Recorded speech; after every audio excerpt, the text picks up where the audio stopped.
In this episode, we sit down with Shuranjeet Singh, founder of Taraki and one of the UK's leading voices on Punjabi mental health. We asked 12 big questions about youth power, lived experience, and community healing. Why did he walk away from a career at Oxford? How can grassroots work fill the gaps institutions leave behind? And why doesn't the system work for everyone?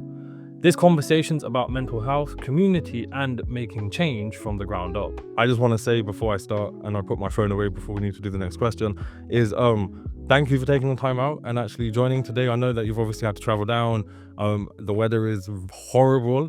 Not at all. And I've actually got something to say. I actually really like Coventry. That's a shock for someone who's been brought up here. I'm a massive Coventry fan. I think it's a really, really underrated city. In terms of, I really like the train station. There's a lot of like dark wood in the train station. It's a really old train station, like 1960s kind of post World War II vibes. Yeah. As with most of the city, right? Post World War II, yeah. And also Coventry has a really, really old castle wall in its Pizza Express in the city centre. So if you go into the Pizza Express in Coventry in the city centre and you go upstairs, there's a wall that's got perspex in front of it. And that wall is a really, really old wall from 600, 700, 800 years ago. Yeah. I'm more impressed that you actually know that for someone who's not born and brought up here. I'm kind of like, damn, he knows that wild obscure fact about Coventry. But I like the underdog. I like the underdog. I like the story of the underdog. Yeah. It's Birmingham in some ways, Coventry in some ways. I guess what's interesting, like, my understanding of Coventry is obviously because we've been born here, we're brought up here, we've got a very particular understanding of it. But then once you start looking into the history of it, it's really central to like a lot of really interesting stuff. So like the Indian Workers Association, Coventry was really central. You start talking to some people, and again, I can't verify this because it's their accounts, but they're like, yeah, Udham Singh used to come to Coventry, and you're like, what?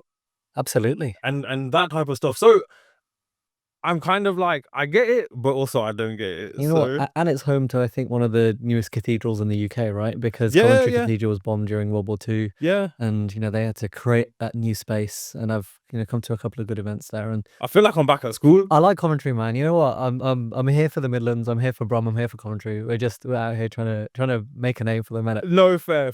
I think also for someone who's from Rome, they're normally very like, bro, Birmingham is the place and that's it. So the fact that you're like, yeah, Coventry can join, fair enough. Now Birmingham's it. Coventry is what really I like Coventry. No, I'm not trying to create animosity between these cities. Yeah. You got to work together. Yeah, definitely. Well, I guess we've been talking about Coventry and the fact that like I've grown up here or whatever. Similarly with yourself, like what was it like growing up? Where did you grow up? I'm assuming you grew up somewhere in Birmingham somewhere. I'm assuming somewhere near Soho Road. But again, I don't want to, like, assumptions are obviously what messes everything up. But yeah, what was it like growing up? And I guess ultimately, how does all of that lead you to what you're doing today? Absolutely. And, I always say to people that understanding my story has to start with understanding the story of my grandparents.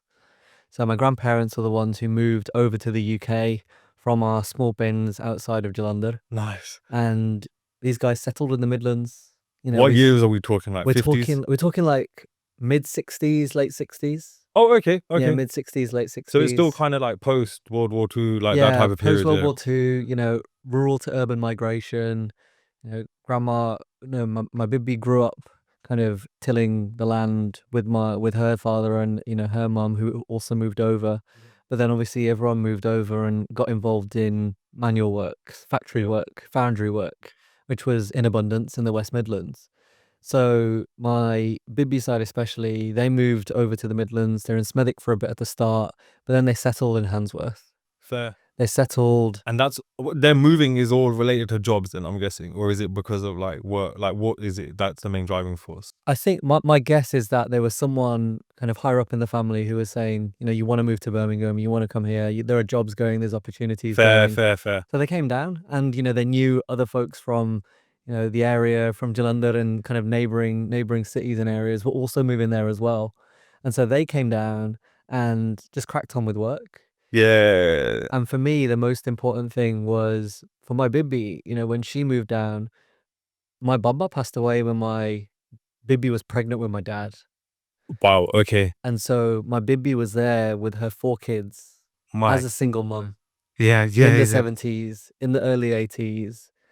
just Bloody hell. surviving Yeah, that's and just insane. cracking on. Bloody hell. And and what is your grandma do? Like, obviously she's looking after your dad, the siblings, but like, how, obviously she's a single parent. How is she having to deal with just the everyday tons of like putting food on the table, surviving in that like real sense? You know what? She worked at a metal plating factory for 6 days a week. Mental. Yeah, so she was there for 6 days a week. My dad, his siblings, all these guys were out and about. Yeah, They were out and about getting up to random stuff. Childcare in it. Absolutely, absolutely. And, you know, my dad, his family, everyone was up to different things. But for my dad especially, he got really, really closely connected to the Godra from a young age. Oh, fair. And so he started connecting with other young people and stuff there. And it allowed my Bibi to carry on working and not have to worry too much about getting home straight after the kids are back from school. Actually, there was a network, there was a community, and this is what helped build up that support system locally in Handsworth. And there were people, similar people from different backgrounds who'd help each other, support each other, recognizing that not everyone was able to care for their children at home all the time. Not everyone had the same context, not everyone had the same experiences. But back then, we know people used to chip together and they used to help each other in a different way. We're talking like the 60s and 70s then, I'm guessing, right? Yeah, so this is now like 70s, early 80s. And so paint the picture in terms of like, I know this is obviously before your time, but in terms of the stories that you've heard from your elders, like paint a picture in terms of what the area is like at this point, because it's interesting. Obviously, my ancestry is more from East Africa, and that migration for my grandma was a little bit more fractured in that I found it interesting that you were saying that when your grandparents came, they also then connected with other people from their bin, which I was like, oh, that's really interesting. But it also goes to show the different natures of migration and like how these things aren't necessarily as like straightforward as we imagine them to be. But what is the area like? Like what are what's the Sikh Punjabi community like at that point? But also you're saying that they're banding with other people, and like everyone's aware, Birmingham has a very large African Caribbean population, and there's always been really close ties between both communities for like generations. Like my grandparents, my dad and their generation all grew up with reggae music and like that affinity, and also the fact that we were all seen as, and still are obviously, but then this whole kind of color bar, we're all kind of fighting the same fight to a degree. But yeah, coming back off the tangent, what's the area like? What is it like, and kind of how does that incubate what your dad's getting up to and all the rest of them? So I've always thought Handsworth has been a melting pot of communities, of cultures, of cuisines. People from around the world come to Handsworth to build their lives.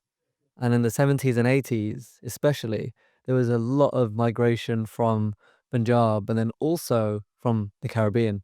And the Caribbean communities had obviously arrived a bit earlier, had settled a bit earlier, Windrush generation and whatnot. And folks had, started connecting and engaging with each other. And for me, for my parents, we all grew up alongside people from around the world, especially people from the Caribbean. And for me, that was just absolutely amazing because the range of food. The range of food is fantastic. Is fantastic. And me and my family, we're all vegetarian, but you still find those commonalities. And I actually learned a lot about ITAL food. ITAL food, kind of Rastafari diet and all that. And you're able to actually connect with people on that, and you're able to share food and share space. And that for me is one of the most important things. And for me, it's just been so great to be able to grow up in that context, with the music, with culture, people swapping different things. And one of the best memories for me kind of took me back to old Handsworth a couple of years ago, which was when we were at a community event at Handsworth Library. And there was one of the guys came down to the library. There's always a load of guys sat outside the library. Always. There's about 15, 20 guys sat outside the library every day. I don't know what they do. I don't have to do anything else, but they sit outside the library. They're the library uncles, and they're uncles from different communities, right? And so one of the uncles came down. He had a speaker with him, and he was blasting like some strong reggae from his speakers. Yeah. And he sat there. He's blasting that.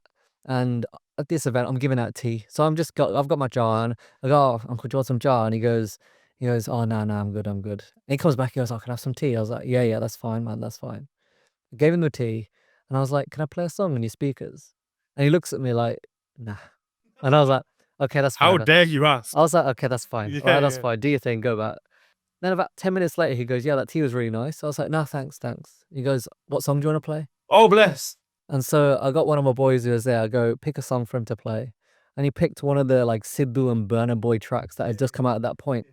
And so this guy from the Caribbean is playing Sidhu and Burna Boy from this massive speaker in front of the library. And all the upper uncles just, and there's this moment of connection. There's this moment of this thing bringing these people together. And I just thought that was absolutely beautiful. And that was such a good example in, 2023 or whenever it was, of Handsworth in the 1970s and the 1980s. That's insane. I love that. I love that little anecdote. That is beautiful. What is it then about your upbringing, or perhaps like what you learned along the way, that led you down what you're doing? Because, like, for argument's sake, there's obviously a strong emphasis on mental health, which is just interesting per se. But like, what particularly made you go, this is going to be what I want to kind of carry on further, or what I want to look into even more? So for me, the first thing is, where we grew up, there is a history of people standing up for what is right. There's a history of people who are standing with each other, fighting for better lives. And I learnt about a lot of this when I was younger. I learnt about a lot of this geographically in the area when I was younger. And obviously through my relationship with my Dharam, my family are all Gursikh Kamatari Sikhs. And my relationship with my Dharam also showed me that we should, can, and will stand up for what is right. And so growing up, me and my mates, everyone just kind of cracked on with different things. We all, just growing up in Handsworth and in Birmingham. And I kind of took that for granted a bit. I could walk up and down Soho Road in Handsworth in town or whatever as an Amritdari Sikh boy at the time and just be completely fine because you could just crack on. You would speak to people, you connect with people, you felt like part of the furniture. Yeah, You really it's a did feel like part of community. the furniture. Yeah. This community, exactly. But when I was 18, for me, I wanted to basically leave and go to university. Standard. Yeah. At that point, I was like, you know what? I need to get away from Birmingham. I need to get away from everything. Wanna I see the want to world. go and learn. I want to see the Yeah, world. I yeah, want to yeah. connect with different people, different places. And actually, I was the first in my family to leave Birmingham and go to university. Oh, wow, okay. And within context, mum, dad, grandparents had basically lived within the same 2-mile radius since the 1960s, right? And so from the 1960s until 2014, all of our immediate family was in this 2-mile radius. And in 2014, I said, Mum, Dad, I'm going to pop off and go to university somewhere else. And they were very encouraging. Yeah, They were really, sick. really encouraging. I was really grateful that they were so encouraging. It and makes a warm. massive difference. Makes a huge difference. And so they gave me the confidence to be able to do that. Yeah. They gave me the confidence to be like, actually, yeah, you know what? You can leave the city. You can get on with this and you can do this. And I remember, driving down to Bristol where I was at uni, and we got there. Bibi was in the car. Mum, Dad were in the car. We had loads of stuff in the back, all the patilla and whatnot, right? Yeah. All the standard stuff. The suitcase. And we were going upstairs. I was putting, kind of everything away. Yeah. I looked downstairs, and my Bibi stood outside the car. She's in her suit, innit? And she's just walking around. I'm just looking, and all the other families in the university, no one looked like ours. No one looked like ours. And I was like, okay, this is interesting. And so then they went. And that time, especially my first year of university, there was a lot of things in my understanding of the world that were like tipped completely on their heads. Suddenly, You're not in that Handsworth bubble. Yeah. not in that Handsworth bubble. And suddenly, not everyone looks like you. No. Not everyone's had the same experiences as you. Not everyone recognizes who you are. And not everyone will stand up for you, which is the biggest thing for me. Yes. There was a sense of solidarity I had growing up with people around me. There was a sense of supporting each other, obviously, having a laugh, taking the piss out of each other, but there was a sense of solidarity. There was an underlying appreciation that we're both going through The similar a things. similar struggle, right? But that changed at university. That changed in my undergrad. And actually, there were people who weren't going through the same struggles I was going through. Yeah. And I felt like my struggles weren't being heard, weren't being seen. And in some cases, I felt, were they even real? Because other people weren't Like, are they necessarily even going going through for it? them. Yeah, yeah, yeah, yeah. Exactly. You know, when you're commenting like, you don't think that your troubles or your issues or whatever you're going through is being seen or heard. And to be fair, I can sympathize with that to quite a lot.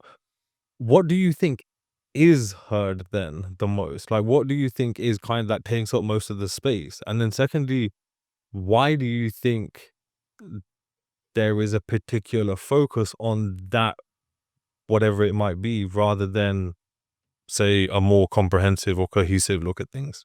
So I think universities have a really difficult job. They got a really difficult job in being able to support and help students of all different kind of backgrounds from around the country, students from different countries. And, I think that whole landscape is under so much pressure. When I was starting at uni, that conversation about student mental health was only just beginning, right? Yeah, I don't think there was a mental health thing when I was at university. This is it. And it was only just beginning, and people started talking about student well-being, student welfare, all these different kinds of Yeah, things in yeah. a slightly different way. There was a bit more of a pressure on universities to provide more direct services, free services for students with their mental health, Yeah, yeah. which is great. It's a really, really important part of student life.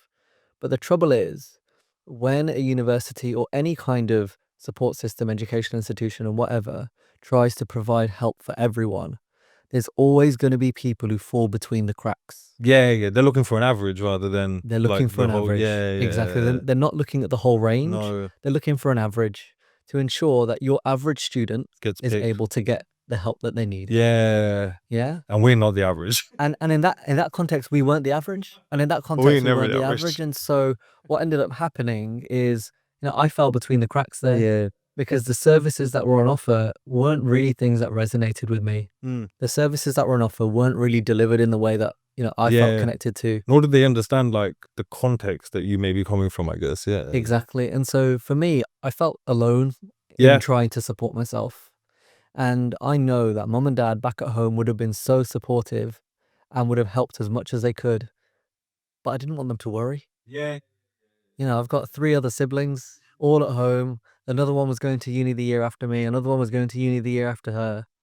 And then the other one's 13 years younger than me. So there's a lot. There's a lot. Yeah. And I didn't want them to worry about me. That was the biggest thing. I wanted them to know that the faith they put in me could be reciprocated. The faith that they put in me was sound, right? And so I didn't want them to worry, as many kids don't want their parents to worry. And so I kind of took it upon myself to try and help myself at this point. Yeah. And it wasn't easy because I I didn't was get gonna it. I say, didn't like, get it right. where do you start and like how do you do it? Yeah. And I got it wrong a lot. Yeah. I got it wrong a lot because I thought I knew what I needed. I thought I knew what would have been good for me. And it just wasn't. It just wasn't. And I noticed that there were certain things that really helped me and supported me. Like my studies, I really, really liked the stuff I was studying. I really enjoyed it. What did you study for your first? First degree was politics and international relations. Oh wow, I had a lot of friends who did that at Yeah. university. And what was your like? So when you applied for it, what was your initial thinking in terms of I'm gonna? So I did a history degree, so I don't know why I was thinking at that point. But like, what was your thinking in terms of like I'm gonna do this degree in order to do X? Is usually kind of how we look at it. It never turns out like that. But what was your initial kind of thought with your degree? I wanted to be a diplomat. Fair. You'd be Yeah. really good diplomat. Yeah. You'd be really good diplomat. I can see why. And Thing then is, people say I am a diplomat now, but I'm a Handsworth diplomat. Yeah. This is it. Yeah, This is it's it. true. It's You worked are some way. the It's worked the somewhere. Handsworth mayor. Was it during that degree then that because you were facing these struggles or issues that you were then like, actually, I'm gonna divert my attention here, or like what was it in particular that made you go, maybe I won't be a diplomat now, maybe a diplomat of other sorts, but like what made you think maybe I won't go this way, I'm gonna go that way now? So I actually was still quite fixated on working in the civil service for basically the entirety of my undergrad. Why was that a thing though? Like, what made you think like I want to do? Because like, for argument's sake, my idea was like I would love to be like an educator or a historian to some degree. which is which is kind of what's happening. absolutely. But then I never envisaged it to happen like this. And then equally, I went and did a law degree because I thought, you know what, I need to actually get a job and like get paid and whatever. But that never quite worked out the way I wanted it, like, or thought it would. But then equally with you, what was it? And sorry, let me backtrack. The reason I wanted to do the history thing was because every time I picked up a history book, well, not every time, I'd read it and my mind would be blown by like the information, and you'd be like, what? I can see things in a completely different perspective or whatever it is. But like, what was it that you were like, I wanted to be working in the civil service because I don't know, like what was the thing that made you go, that's my goal? Like lawyer for me was just the money. I was like, it's gonna pay well. It's connecting with those communities and different cultures. Fair. So it was still that idea of I wanna be in the system to help those who aren't being seen or heard and underrepresented. Absolutely. Yeah. And being able to connect with people, because that was something I really, really enjoyed doing. People with different experiences from different contexts, taking that life of Hansworth and taking it out into the world. And so for me, it was just something that I thought I'd really, really enjoy. And one really random thing, I'm really good at French. Okay. Yeah. So like I did French A level. I was doing French at uni as well on the side. Of course. So like my French is way better than my Punjabi. That's insane. It's very bizarre. It's really, really bizarre. When I tell people that, they just kind of look at me like, eh? So I love languages, and like I've always found it harder. My brain's going crazy because there's so much stuff that's in French that's really interesting. This is it. This is it. And what's the other language of the UN, right?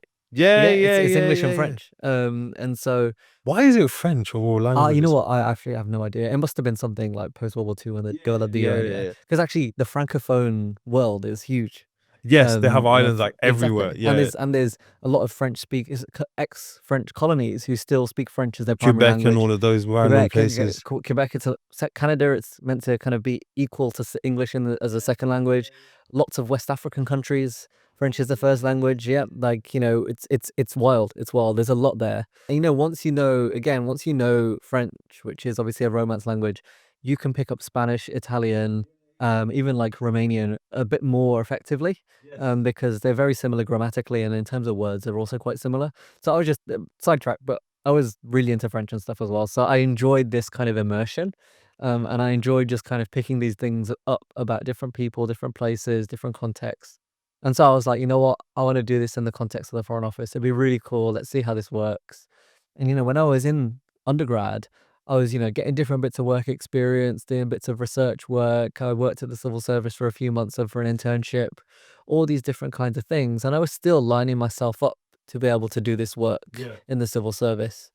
But then alongside that, I was still going through these struggles, and I was still going through these challenges with my mental health and my well-being around social isolation, loneliness, a lot of social anxiety, which was different again to what I had back at home, where I could connect with people, where I could make friends with people. And that these things kind of existed alongside each other. So when it came to the end of my undergrad, I actually had an offer to kind of go in and work for the civil service, or I could go and do a master's at Oxford. And I chose the master's. Yeah. Because I'm glad you did. Oh no, thank you. I'm glad you did. But it's related to some of the areas I wanted to focus on. South Asian politics, South Asian history, and it was a master's in modern South Asian studies. But actually, it was my experience in the first few months at Oxford that kicked me into a completely different direction. Oh, really? So your idea before you started this was like, I'm gonna carry this on, and then I'm gonna see through my diplomat goal. Absolutely. Yeah. I could go, I could learn, I could kind of build up my Punjabi, I could build up my Hindi, I could learn to read and write Hindi and all that kind of stuff, just because I was interested in it. And that was all. We all kind of carried on with that. I could do more stuff on kind of foreign policy related topics and whatnot. But in the first few months, I kind of was in a space where I was doing a lot of reflection and realized that there was something that I could and wanted to do in this mental health space that could make a positive impact. And at that point, I was like, actually, this is something I can do on the side. Okay. Because everyone at Oxford is doing something on the side. And I remember going up into, the college I was at, we were upstairs and we're playing pool. There was me and a friend from around the world. One guy was from the US, one guy was from Colombia, one guy was from Bolivia. We were all just playing pool. And I was just talking to this guy. talking to the guy from, I believe he's from Bolivia. So, oh, how did you get here? He's doing I think he was doing a master's in public policy, and he was like, oh yeah, I kind of came here. I was working in Bolivia for a while. Goes, I was one of the directors at the Ministry of Education in Bolivia, and I was just like, damn, I just beat this guy at pool as well. I showed him. But there was something, and those conversations with other people who were all just doing things That's to mad. try and make things Yeah. better. Yeah. And so for me, there was something in that environment that pushed me to say, you can do something and you can take it out into the world. And so, it was around about, and I think it was about in October 2017, which was when I was sat in a seminar designing the first Taraki logo on Microsoft Paint. And it was in those moments that Taraki was born.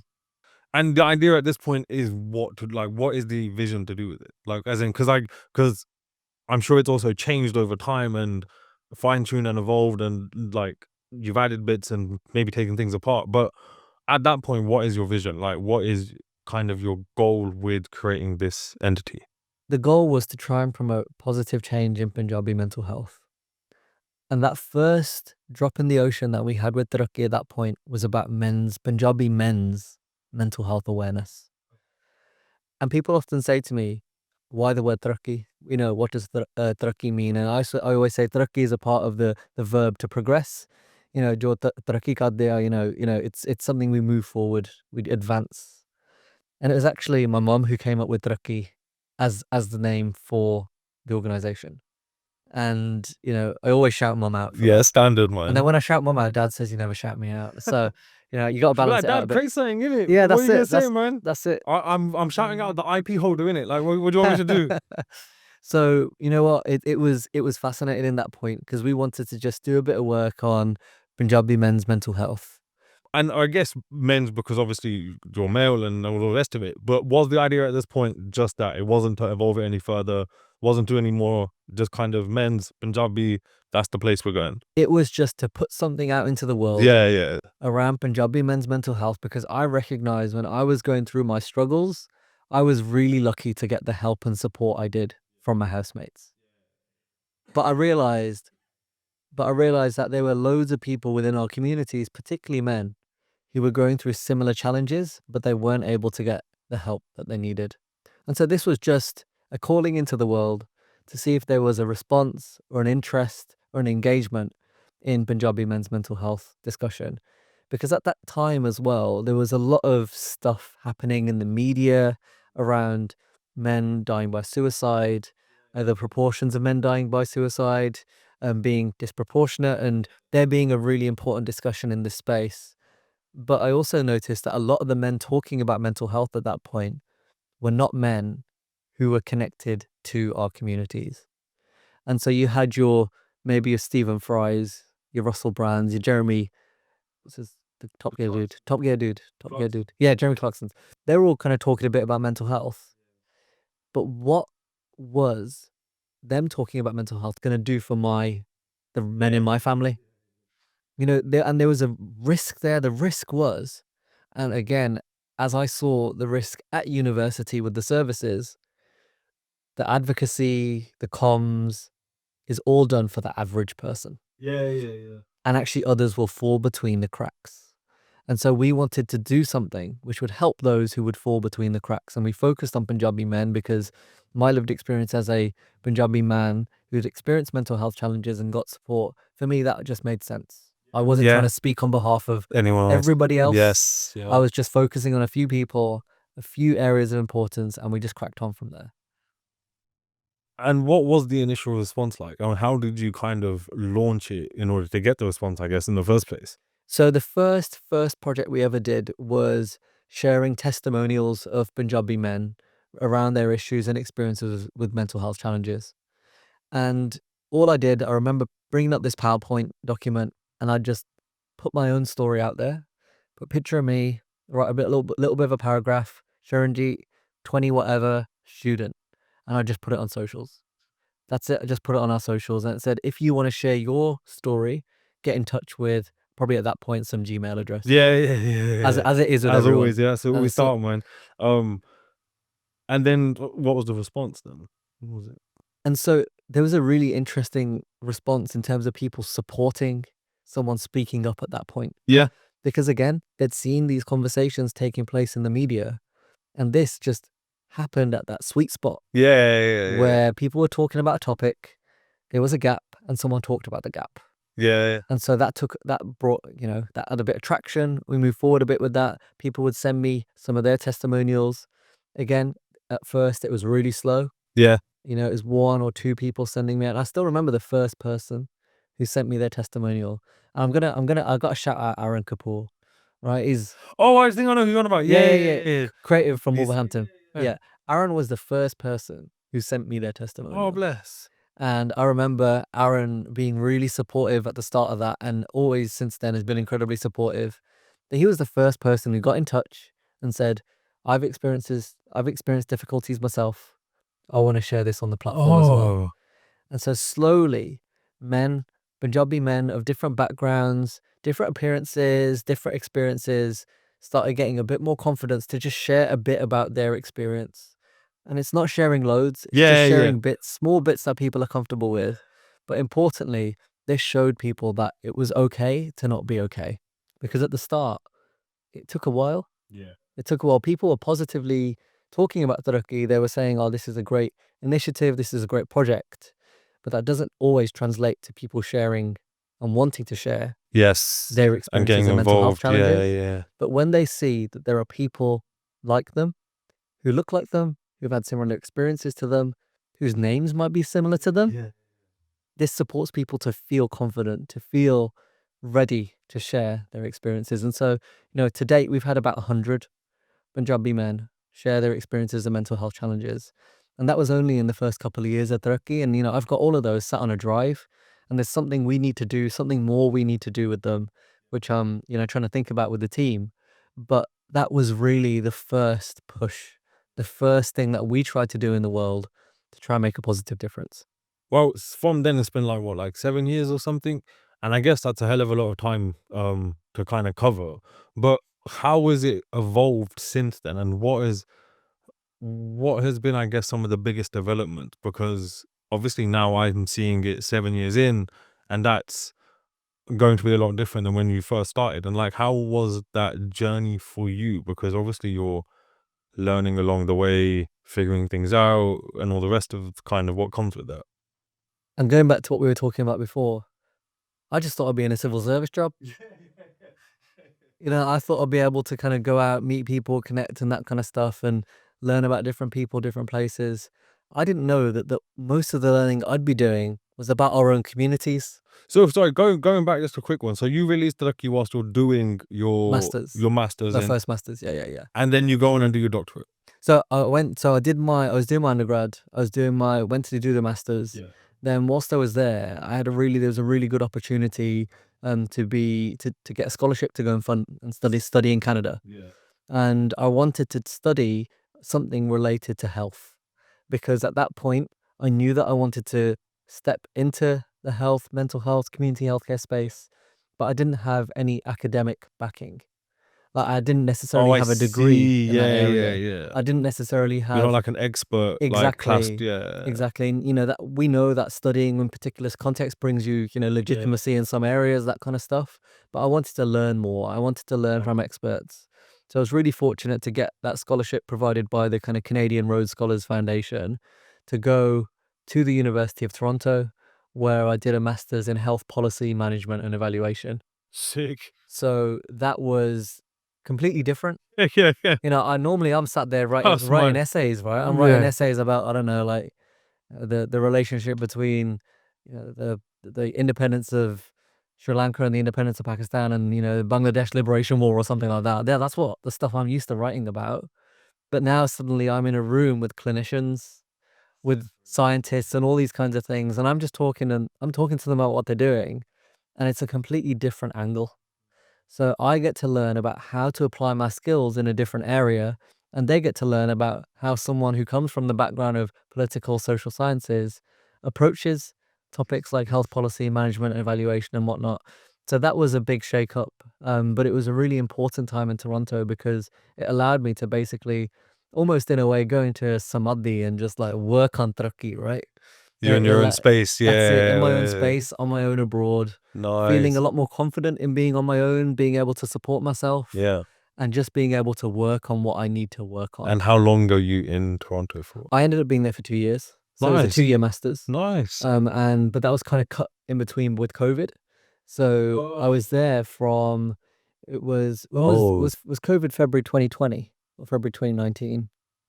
February 2020, I think. I think it was 2020. I have no idea. I Everything can't kind remember. of It all merges into blurs. one. It all Yeah. blurs into one. So I was in Toronto from September 2019 until February 2020, which is when COVID Oh, I started. see. Okay. So were you locked down in Canada or did you go back I came back here before the lockdown? just before the lockdown. Nice. And so I got back here. I was back here for 6 months, and then I went back to Canada from around about September 2020 until March, April, May 2021. And finished. And then I finished. Yeah. That's And when then I you finished came up. back and then did your doctorate. Yeah. So then whilst I was there, I was applying for my doctorate, which I was going to do part-time. Yeah. And that was again, something that I wanted to do to focus on work around Taraki and stuff. And then how did your doctorate kind of, like, what did that add on to it? Because obviously you're saying so far you've done the political sciences and then you're talking to these clinicians and that's helping you kind of bring a more well-rounded approach to it. And then when you go into your doctorate, what does that kind of, I guess, what tools does that give you to add to your belt, I guess? It's the opportunity to really dig deep. It's the opportunity to really dig deep. And I was back in Birmingham, back at home, connecting with communities and getting on with loads of other work because I realized that there was so much that needed to be done. There was so much that needed to change, and there was so much that we, as someone who'd been really privileged and lucky with their educational experiences, there was so much that I had to share and I could give in terms of time and resource and skill to try and move things forward in our local community.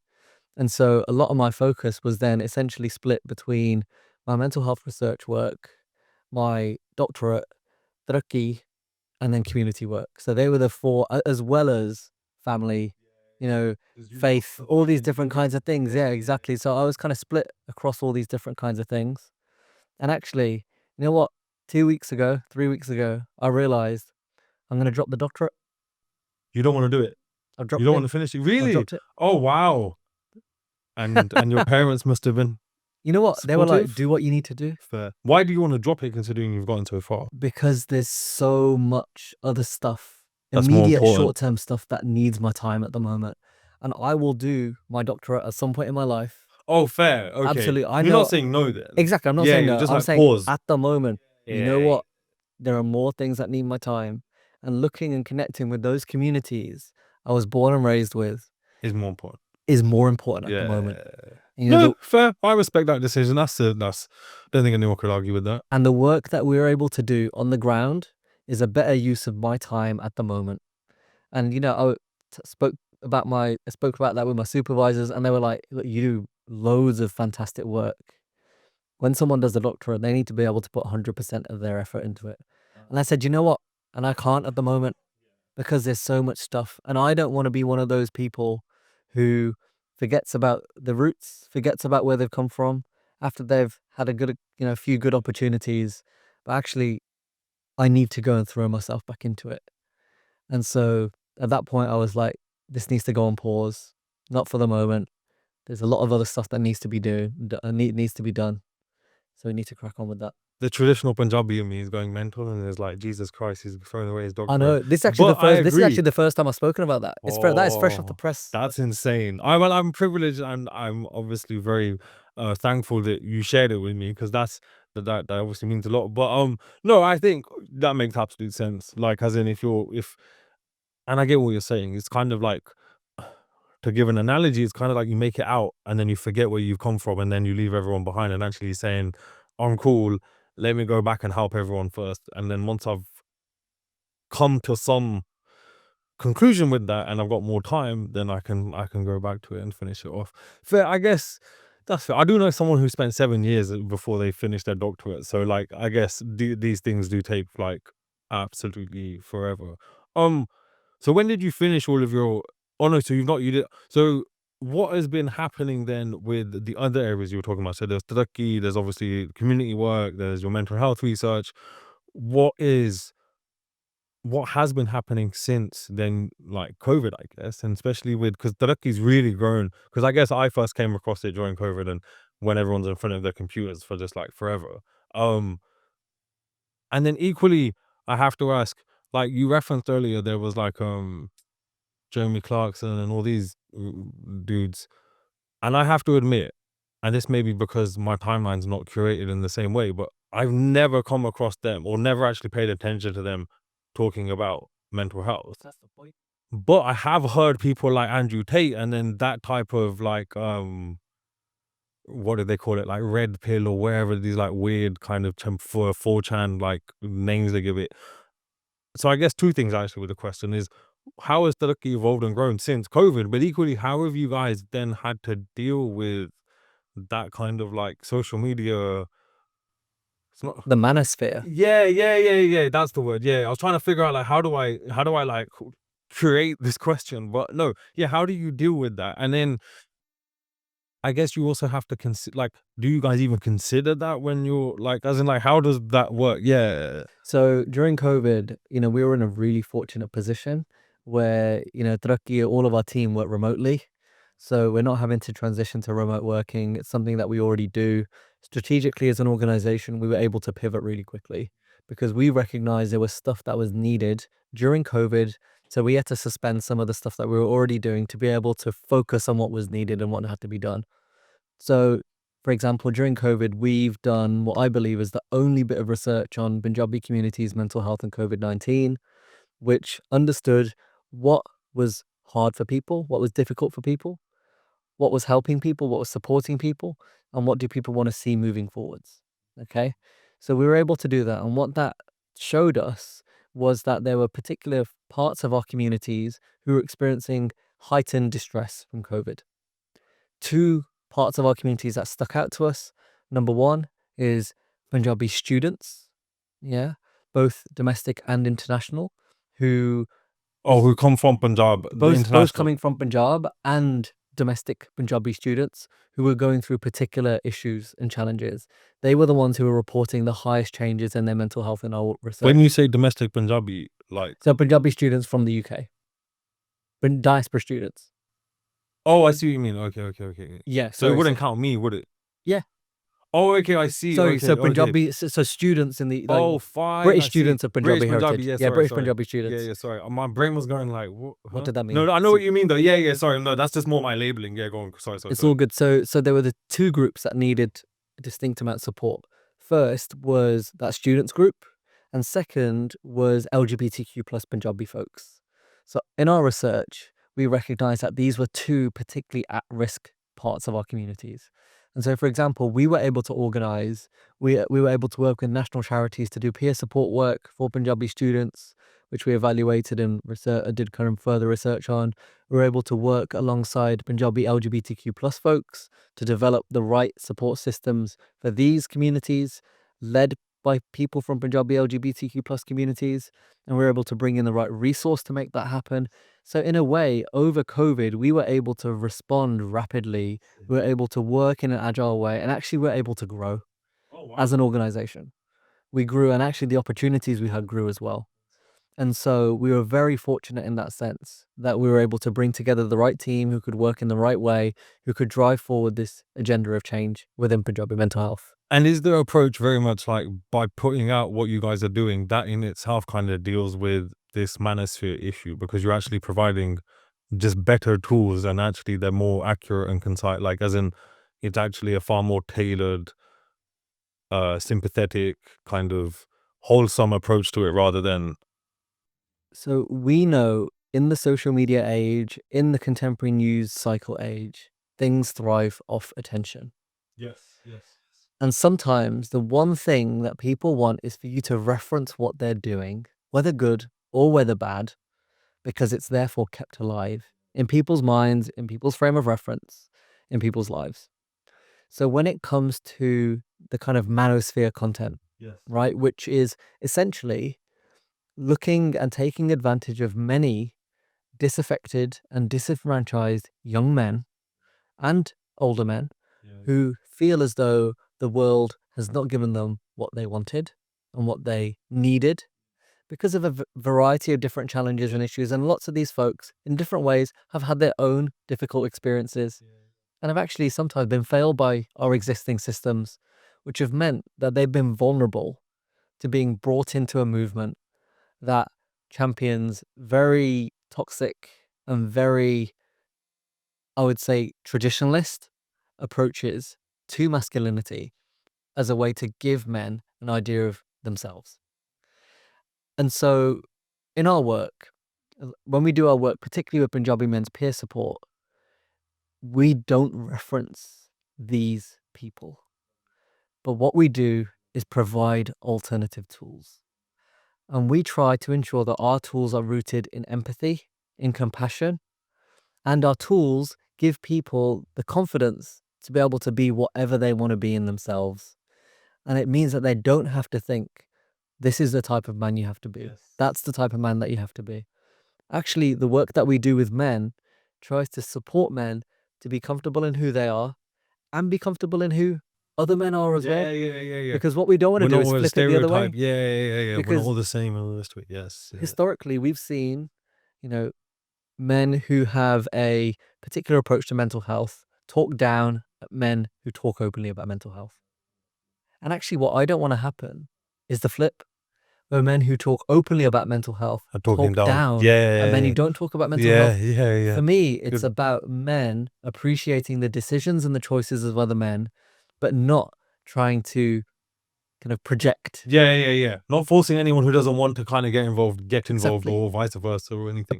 Appreciating people's positions, recognizing that people have had experiences that shape who they are, and just creating that space where people with diverse opinions, with different types of livelihoods, can get in an area and just talk to each other. This is why I'm always very open to talking to people and connecting with people who have different opinions. Yeah. Because you have to be. Yes, and hence why you're a diplomat. Yeah, that's it. There you go. And this is the job interview, actually. So Wow, that would be news to me. We only have like 10 minutes left, so I don't want to rush too much, but there's a couple of questions I want to get to. I think the first thing I want to say is, what I love about what you're doing is that it really is plugging a gap. So for argument's sake, and I've spoken about this before on other episodes, is that I remember being like, I don't know, like 15, maybe 16. I was in like secondary school. And I remember getting dropped off one morning by my dad because he would drop us off. And I basically remember just breaking down and being like, yeah, I fucking hate school. Like, as in, I can't stand it. I don't fit in with with the cool kids, but equally I don't really fit in with like the Asian kids because like mom is from a different background, and like I didn't necessarily have the same, at that time, necessarily the same cultural connections. Like they would maybe reference stuff which like I was like, what, like I don't quite get what's going on, right?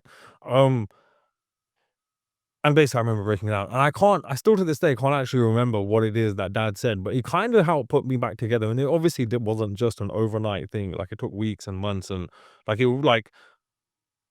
glad it happened at that point of my life, because from that point onwards, things started to make a bit more sense in terms of like, I didn't need to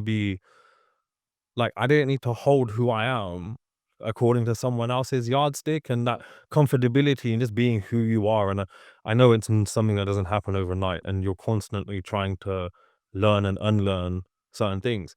So the fact that you're providing that type of support, not just to like kids for argument's sake, but to adult men is like, it makes me warm, because that is exactly what we need. And it's amazing to see someone from within the community has taken it on upon themselves to do that as well. Because a lot of the times I think we sit there and expect like someone else will do it, like someone else will fix these problems. But there are two questions that I would like to pick your brain before we have to wrap up, and I guess this will help ensure that we do another part at some point, which is, along your way, who have been some of the people that have been kind of your support or have been your mentors, and how have they helped kind of how have they helped develop you or direct you in ways that you look back and are thankful for? So the first response to that is my dharam, is being blessed as an Amritdhari Sikh in this life and connecting with our guru, our histories, and drawing a lot of energy and inspiration from them. So at the base of it, that's where it is. And for me, at the base of that is my understanding, my very limited and non-existent understanding of Guru Nanak Dev Ji Maharaj being an unending vessel of compassion. Compassion in the hardest contexts. Yeah. And recognizing that compassion in that way has the ability to overcome so much adversity. And seeing that idea of compassion threaded through key people in my life. So the people that have really driven me on this have been mum and dad. Yeah. Mum in the sense that mum is the one who's always pushed me to do more, to try more, and actually to be myself. I remember when I was a teenager and, I got the mick taken out of me for wearing really skinny jeans. Oh man, I could never. These legs are too big, man. Nah, you know what? I used to wear really skinny jeans. And I remember going back and telling my mom about this. And mom said, don't care about what other people think. If you like them, you like them. Yeah, it's all good. It's all good. And mum's always been that support, telling me I can do more and I can do this. And I can do this standing on my own 2 feet because she knows that they're backing me and my dharam backs me as well. Yeah. And then the other side is dad, who's always been more open and more vulnerable about his experiences. And in my life, and that's flipped, right? Usually it's the other way around. Yeah, I where, was gonna say normally that generation is quite quiet, doesn't really talk about much, have gone through a lot. And so for my dad, who didn't have a father figure in the traditional sense because his dad died when my baby was pregnant with him, actually, as a father figure, he showed me that it's okay to be open and it's okay to be vulnerable and it's okay to talk openly about your difficulties. So these different people all, combined with the same jyoth, right? Yeah, it's the same philosophy or ethos. Yes, Exactly. It's the same golden thread running through these folks. And you're just trying to attach, like hold a bit of that thread and hope it takes you. And I'm just trying to hold on to that. And there have been points in my life where I've tried to move away from that thread and it pulls me back. And I remember saying to my dad at one point, I said to dad, I'm really glad I've reconnected with Sikhi and been able to understand more about my faith. And he looks at me and he goes, you didn't reconnect with Sikhi. Your guru had you at the cuff and they pulled you back in. And that for me flips the narrative.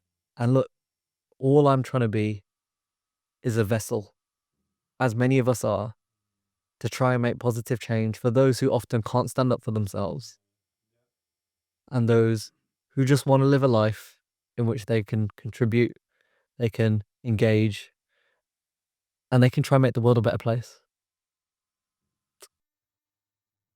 I love that bit. I'm just like as in I love doing these conversations because you get to learn so much. Like I would never have thought we would have spoken about what we've spoken about in the way we have. And then equally there's some type of like processing that happens when you're listening to someone else's story.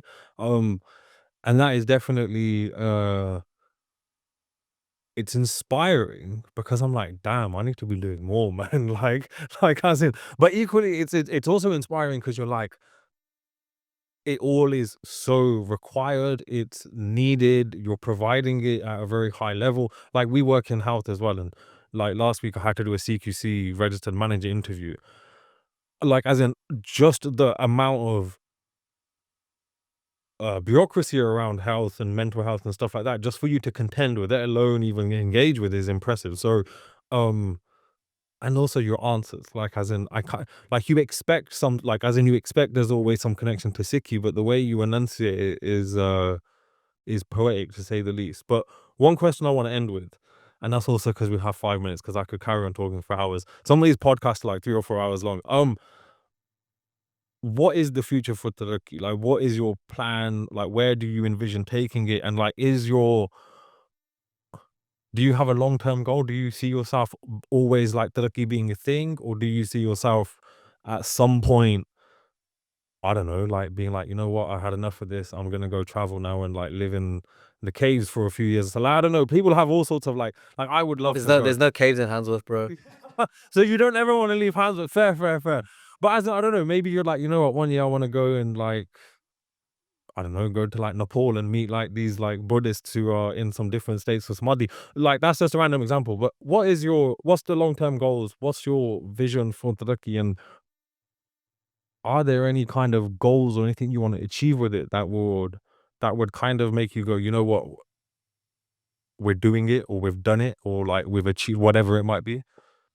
So the long-term vision for Taraki is that it doesn't have to exist, because our communities will be able to support themselves and support each other with their mental health so that we can all thrive. Yeah. Right? And we have an embedded cultural change, which means that we're open to these discussions, we're open to receiving and giving support, and we are invested in each other's futures.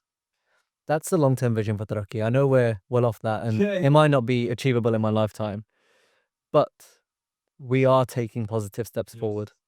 If I look back 7 years ago and think about the conversations that were taking place, the interest, the demand, it's nothing compared to now. We've taken such important steps forward, and we have a long way to go, but I really do like to reflect on how well we've done in our communities.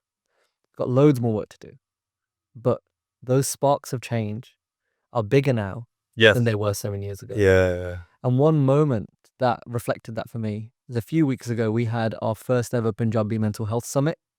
Pretty sure it's the first one that's ever happened, especially for Punjabi communities, led by Punjabi communities. And there were 75, 80 people in that room who were driving forward positive change in Punjabi mental health. From all over the country. Sorry. From all over the country. These are all people who are either mental health professionals, mental health amazing. advocates, or leaders of organizations that focus on mental health. And every single person in that room wants to see a vision for Punjabi mental health where people help each other, help themselves, and help the communities. And that for me was beautiful because it felt like we were the only ones at the start. Yeah. But quite quickly, I recognized there were other people in this space, but we need to bring them together. Yeah. Because that flame of change, there's no point it just sitting with Taraki. Yeah. I'm a lazy guy. Yeah, I know. I need that Back in the to be light. in other people. Yes, yeah. Because just as you said, we don't want to be in that position where people say, oh, someone else will do it. Yeah. Because actually, every single person in our communities has the potential to be a role model to other people in their life, whether those other people are your partners, your kids, your parents, your cousins, your family, to anyone, even just to one person. One another, yeah. All we have to do is use our 2 ears twice as much as we use our one mouth. Is to listen to people and give people that space at home, at work, in our places of community, in our faith centers, because that is what will change everything. And we can all do that. And it's going to make my life easier. Yeah. There's very few podcasts where I'm kind of speechless, and that's not because of anything you're saying shocking or anything like that before someone gets the wrong end of the stick, but it's just, and again, I'm not trying to blow your trumpet, but like it's inspiring on so many levels, and it makes me from the inside feel really warm. And I just think it's commendable. It's amazing work. Like I've obviously seen it from kind of COVID point onwards and seen it grown, and then spoken to other people who are also involved, and everyone has got just so much positive, has always got something positive to say, and has always got something to do with like you should. So I remember, I think I spoke to Harkaran maybe on like podcast 4 or 5 or something. We're on like podcast 90 now. And at the end of it, we were talking about something, and he was like, you should definitely talk to Shuranjeet because he's exactly the guy.